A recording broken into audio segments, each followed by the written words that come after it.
Most African cultures say that life does not end with death. Instead, the deceased are said to be closer to God than the living.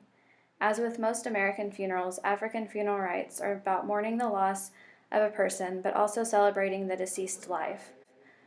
It is important in most areas of Africa to provide the deceased with a proper burial in fear that if a proper burial is not given, the dead will wander through the afterlife, causing a disturbance for the living.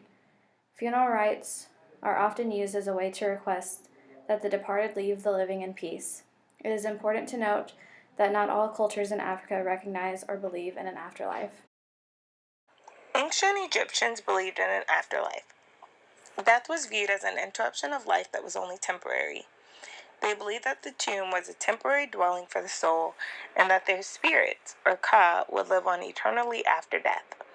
The Ba, depicted by a human-headed bird, was a part of the soul that traveled between the mortal world and the underworld, that would eventually leave the tomb and reunite with the Ka in the afterlife. Egyptians believed that the art of mummification was necessary in order for the cat, or the physical body, to be preserved and recognizable at the time of reunification in the afterlife. The process of mummification has evolved over many different time periods and began in Egypt as early as 2600 BC. During the pre-dynastic period, the tomb was a mere hole in the ground, a circular pit commonly referred to as a pit grave today. Egyptians were buried in the fetal position with all of their internal organs intact. The body was preserved and desiccated by sand only, and no artificial means were utilized. One of the earliest corpses was laid on a woven basket and placed in a short casket-like grave. They felt that this was suitable and intended to resemble a home similar to that of the living that would protect the bodies from animal predators. In the early dynastic period, which was a time in which the bodies were covered in animal skins, the body was laid on its left side facing the west. The belief was that positioning the body in this way would allow entrance into the afterlife. Over time, the hole was deepened to about 17 to 20 feet, also known as a mastaba. Mud and bricks were placed along the sides. It took on a rectangular shape, and wood was embedded into the structure. It was also roofed over, and staircases began to form and led to the tombs. Provisions and utensils were buried with the deceased, as required by custom. They were often placed in a separate cavity or inside the walls of the tomb. Since Egyptians believed that the dead would live on in the afterlife, they wanted their loved ones to have access to the same comforts that they were used to in the mortal world. By the 4th dynasty, the internal organs such as the liver, the lungs, the stomach, and the intestines were removed from the body of the deceased through a small abdominal incision. The internal organs were placed in canopic jars and buried with the deceased. Egyptians at this time began to be buried in the full extended position, with their arms placed beside them. Later, their arms would be crossed over their chests. While mummification was open to the lower and poorer classes of Egyptians, many were unable to afford the luxuries of the more elaborate burial and continued to be buried in a contracted fetal position. Their organs were often left unprotected. By the New Kingdom, mummification took up to 70 days. This is a more common form of mummification that we hear about today. After a person had died, the family would bring the body of the deceased to the embalmers. The family was given 3 choices in burial that would determine the kind of coffin one would be buried in, the funerary rites available to them, and also the treatment of the body. Mummification required that the brain be removed through the nostrils with a metal chisel, and liquid be poured into the brain cavity. Embalmers were said to have worn the mask of Anubis during the mummification process.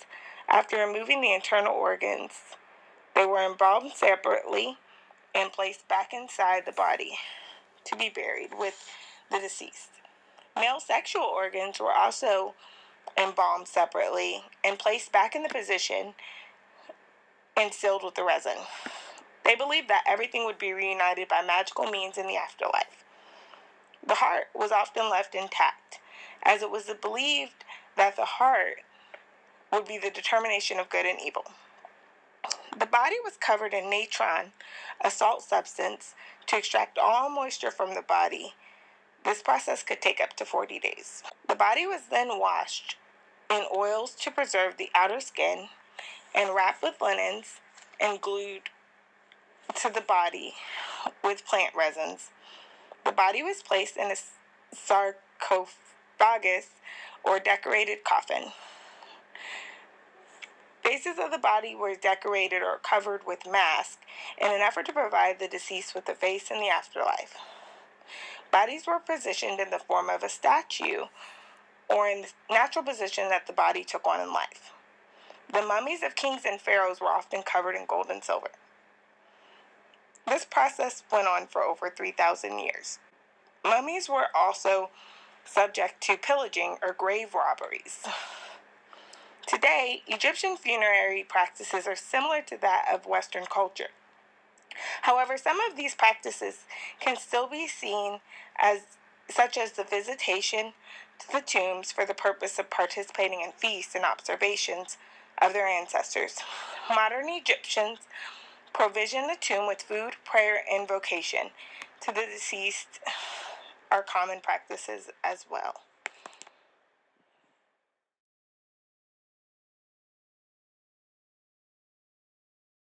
Tanzania is a large African country located in the eastern area of the continent. It is made up of more than 120 different tribes. The average life expectancy in Tanzania is only 49 years old. An article written by Charlotte Angel stated that death happens often in Tanzania, and life has to go on for those who survive. People living in Tanzania view death as a normal part of daily life. This doesn't mean that they don't care. It just means that they are able to move forward in their own life as they celebrate the life of those who have passed. Tanzania is a very diverse with differing ethnic, linguistic, and religious groups. This plays a large role in how each tribe has its own beliefs, rituals, and practices. Modern civilization and education have played a large role in changing and, in some cases, banning customs that have been practiced throughout the country in the past. But many indigenous groups have held tight to their traditions. In Tanzania, the majority of funeral practices require that the deceased be buried with their belongings, due to the belief that they will continue forward after death into their afterlife. Many different ethnic groups in Tanzania believe that their ancestors are an extremely important part of their life. Ancestor spirits are remembered through various rituals. For example, at drinking occasions, people often serve a small amount of beer onto the ground out of respect for their ancestors. Many parts of northern Tanzania, primarily within the Luo tribe, practice what is known as widow sexual cleansing. Widow sexual cleansing dictates that a woman is inherited by her brother-in-law and is expected to offer her body to him within 40 days of her husband's death in order to chase away the spirit. It is said that if the woman does not do this, the spirit will haunt her for the rest of her days.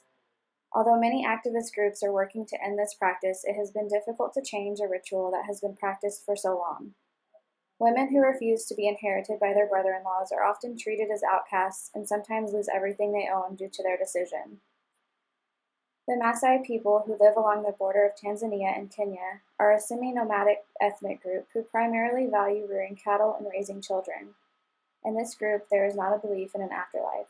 Instead, a tradition known as the father's chest reflects the importance of the patriarch's inheritance to their male children. In most cases, the father will leave his sons the livestock or cattle that he owned. Burial practices within the Maasai people is identified by outsiders as predator burial. Because this particular tribe does not believe in afterlife, burial practices may seem cruel or unusual. In this practice, the deceased are covered in ox blood or cattle fat and left in a bush to be eaten by predators. Bodies that have not been picked at by predators on their second night are considered to be burdened with a curse, and the curse may latch on to the surviving family members. The Hadza people, like the Maasai people, do not make a big fuss when a loved one passes. This hunter-gatherer tribe simply digs a hole and leaves the remains, sometimes covering with twigs and limbs.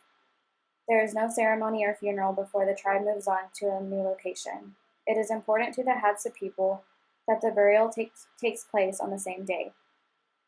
Although these types of beliefs are common with indigenous tribes in Tanzania, it is important to remember that there are more modern tribes that practice more Western rituals. Tanzania does have funeral homes, which are extremely comparable to those in the United States. According to one source, an average United States funeral costs $8,000, while an average Tanzanian funeral costs $7,775. Cemetery costs in Tanzania can cost up to an additional $1,500 to $2,500. Funeral homes expect the arrangements to be paid in full at the time of service, which could be a reason many of the indigenous people stick to their older traditions. Tanzania culture also states that death is the most critical situation for a community. If a funeral procession crosses, people are expected to stop as it passes out of respect for the dead. It is expected that all friends of the family, even if they are not close friends, attend the funeral, so many people take off work to attend these services. This is Nigerian death rituals. We'll be focused on southeastern Nigerians, the Igbo people. Nigerians strongly believe in the afterlife. Death is not an end to life itself. It's a simple transition to the new world, or as we know, the spiritual world. And this picture here is the Odinani. It is an image of a medium Nigerians traditionally use to communicate with God. And so in this next photo you'll see here is a man in a sitting stool position. That is traditionally how Nigerians used to be buried, because it represented the Odinani, the medium that they used to speak with God. It was a representation of that. It was something sacred, being buried in the sitting stool position. Death is highly ritualized in Nigeria. They often have 2 burials for the deceased when they pass. And you're probably thinking like two burials. Well, the second burial is very equivalent to a memorial service. In the memorial service the second burial basically is what you do at a funeral, but it's without the body there. You're just basically celebrating. You're celebrating the dead. You have food and drinks as you would. It's the same process, but without the body. What to note here is there is a special procedure of how in Nigeria how you traditionally inform a family that a loved one has passed. First, you let the immediate family know. Second, you inform the extended family, and then after that, you let the deceased mother side of the family know that their loved one has passed. And that's traditionally how in Nigeria you're supposed to inform a family that a loved one has passed. Now in the age of technology, that has definitely put a hamper on how traditionally you inform a family that a loved one has passed. A famous African writer, Nelson Mandela, would read his literature when he was in prison. He's famous for writing Things Fall Apart in 1958. Basically, when he passed, the whole community, the whole world pretty much knew before the family was able to go through tradition, especially informing them that the loved one had passed. The community already knew, and so they interviewed one of the family members from Chinua Achebe's mother's side of the family. She was unaware that he had passed, and I know you're thinking, like, how did you not know? The whole world knew. It was on social media.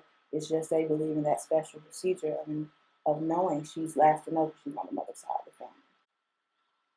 And so again, as I said, the special procedure with informing the family how a loved one has died, there is a special event, a celebration for it. It's often accompanied with singing, dancing, food, and animals. And when an honorable man like Chinua Achebe passes, they often will bury him with the rest of his family, with the rest of his ancestors on the property. And if there is an honorable Nigerian woman, she will often be buried on her husband's property. So in Nigeria, they traditionally you're buried on the family's property at the or a chosen family's home. And dress attire for Nigerian funerals is very expensive because the funeral as a whole for a Nigerian funeral is very expensive. Traditionally, it's lavish. You're supposed to send your loved one off very lavishly.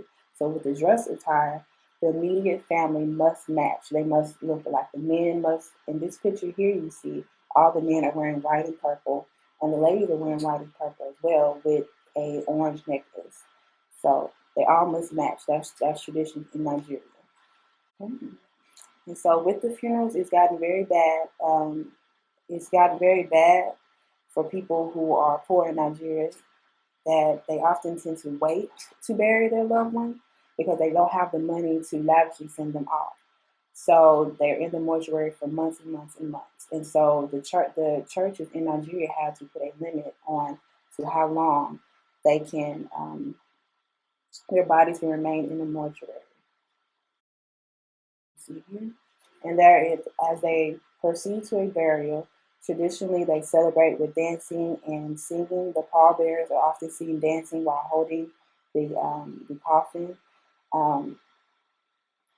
They're often seen, again, as you can see, they're really dancing and getting down here. That's how they often celebrate as they are walking to go bury a loved one.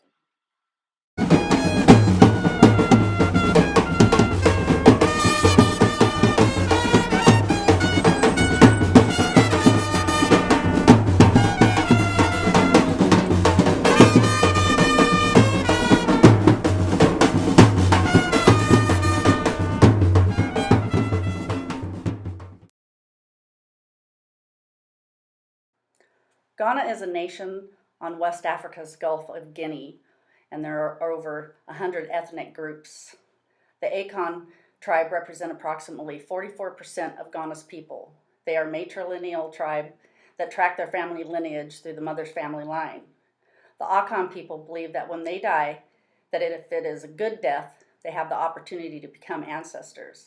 A good death is one of which a member has either lived a long, productive life or has accomplished great things in their shorter lives.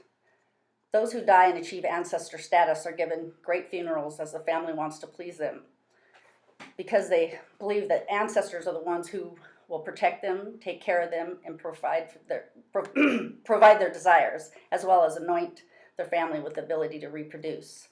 Family members are very active in making sure to keep their dead ancestors happy in order not to anger them or lose favor with them. Bad deaths in the Akan tribe are any deaths that are by disease, accidents, suicides, and or children. They are considered bad due to their not living long and not having accomplished a productive good life. Members dying by disease such as HIV many times will not be given funerals, and they will be buried immediately. In funerals for the considered bad deaths, there is much more emphasis on crying out in sorrow and in the showing of grief. It is believed that proper funeral rites are what allows the deceased person to join their ancestors in spirit. Dying of a bad death takes away any funeral rites being performed for the deceased. If funeral rites are performed for a person who dies of a bad death, it is feared that another bad death will occur. Customs and historical traditions with preparing the body. Historically, the Akan people have had funerals rather quickly after a loved one passed. Preserving the body was not an easy task, making promptness and burial rituals a must. The only exception to fast burying of the dead was if the member was a chief or other high status. Higher status required much more preparation to assure many mourners could participate. Modern-day Akan funerals have the advantage of utilizing morgues that can keep bodies preserved for extended periods of time and have become big business for Ghana. Traditional preparation of a deceased loved one is the duty of the elderly women within the deceased family. The body is cleansed and then clothed properly by age, gender, and status. And the body is then laid in a state of mourning. This can be on a porch or in the family's living room. The state of mourning is for family, friends, and other close relationships to come and pay their respects to the deceased and to mourn the family. While laying in a state, it is customary practice to present gifts. Gifts are a practical nature of the Akan people, as they believe that their loved one is being prepared for the journey to the afterlife, and that the dead will require coin, water, and food for the journey. Burial and funerals are separate events. Funeral Day is a day of great celebration and it's highly a social event. Traditionally, the Ghana people did not hold such extravagant funerals for their loved ones. Over the last few decades, tradition has changed, and now these funeral events are scrutinized by others by the evaluating of family status by the extravagance that is displayed by the funeral. Funerals are now so costly that they can cost up to $15,000 to $20,000. Funeral Day is a day for singing and dancing. Traditionally, drummers were an important part of tradition, but with the new status quo of funerals in Ghana, drummers have been replaced with hired band. Food is prepared by caterers, chairs and canopies are bought for comfort. The more mourners that a dead relative funeral pulls in, the higher the status the family is viewed, and also is a time for networking for the family for employment and other economic prospects. The eve before Funeral Day, families stay awake to sing and dance their traditional songs.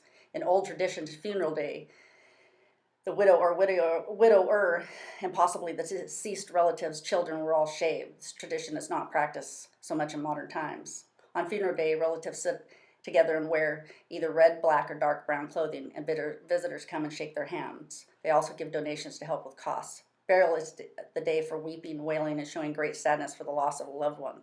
There is also singing of more songs called dirges. Dirges mean the singing of a slow, solemn, and mournful piece of music. Putting a loved one in their coffin is a private event for just a few of the deceased person's relatives. And for some villages, it is a time for giving of special rituals that sever the relationship between the family and the deceased. Gifts that have been presented or put in the coffin to accompany the deceased on their journey. Clothing for the deceased when being buried depends on age, gender, and status. Young married men are dressed with a loincloth. If unmarried, the young man will be buried almost clothless. Women are buried naked, and men of elderly nature are buried in a gown of dark blue, a white cap, and with a dark blue cloth. The length of mourning after a loved one's death lasts for at least 8 days after they are buried. It is a custom for the closest of the relatives to fast during this time. Widows have historically been treated very badly during the period of mourning. They can be viewed as bad luck. The older women of the family are the ones who take responsibility for making sure the widow does what is customary of her. This can be horrific, such as being placed in dark during the mourning period, having to have sex with their dead husband or other members that are assigned. Mourning can last up to a year. Widowers, in contrast, mourn only a few days. Traditional families insist on burying their dead on the same day of their death, and funeral rites are conducted immediately after. More modern philosophies on burial have become the new custom, and social status is viewed highly for a family by the longer they wait to bury their dead. This is due to the cost of keeping the body at the morgue. When a family member is buried, is situational, depending on whether the family member has died a good or bad death. Some that die of a bad death are buried in unmarked graves. Some families have their own burial areas, and some members are buried right outside of their village. In the past, it was traditional to bury the family member under their home. Now the status is only. Although thousands of miles from the continent of Africa, the people of the island of Jamaica still held on to the traditions that their slave ancestors brought over with them. These traditions include dance, music, and most importantly, burial customs. Jamaicans believe that you should celebrate the life of the deceased, and therefore the burial customs are focused on singing, dancing, music, and foods. These customs also serve as a lively way to keep the spirits of family members of the deceased lifted up during this time. Upon the death of an individual, it is customary to have a wake, which is also known as a setup, as people set up all night until daybreak. Setup begin on the night of the person's death. As soon as the news have reached family, friends, and community members, they will make their way to the deceased's home, where they will sing hymns and play music until daybreak. The family will provide food for the wake attendees in the form of rice, curry chicken, sandwiches, rum, and coffee, etc. This will continue for 8 more nights, with the final farewell on the ninth night. This is referred to as the deceased's night. Something to note is that as more family move away from the island, the night is usually postponed to allow time for family members to travel back to Jamaica. Once all family members are on island, the nine night will take place the night before the burial. For the nine night, more variety of food is served. An animal such as a goat or pig is usually slaughtered to be cooked and served to nine-night attendees. A soup called manish water, made from select parts of the goat, is also served. Death is not a private affair in Jamaica, so it is not necessary to have known the deceased in order to attend the wake or nine-night. These nine-night celebration can have hundreds of people in attendance.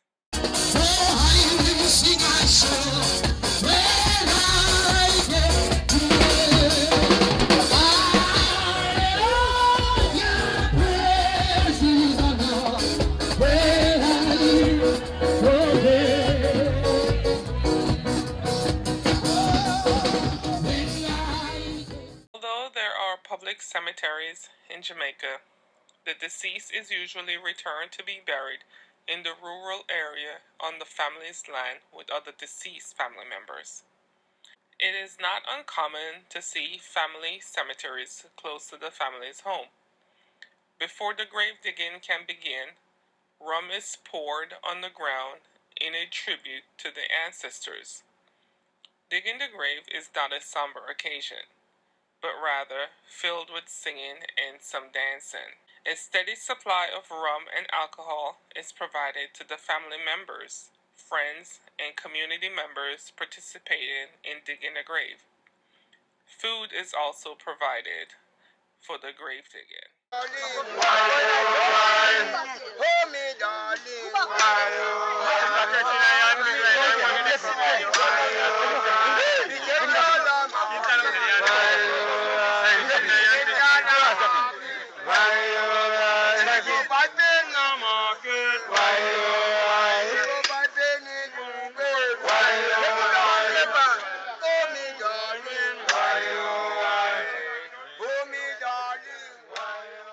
Unlike the wake and nine-night that are festive, the funeral service is very mournful, as family members will often cry out in grief during the service.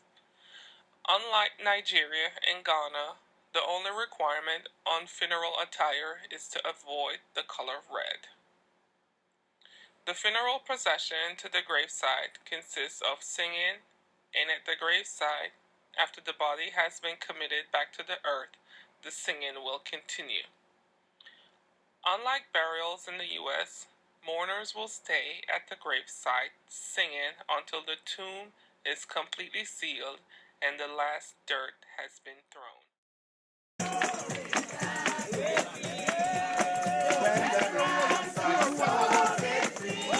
Oh, what a hallelujah.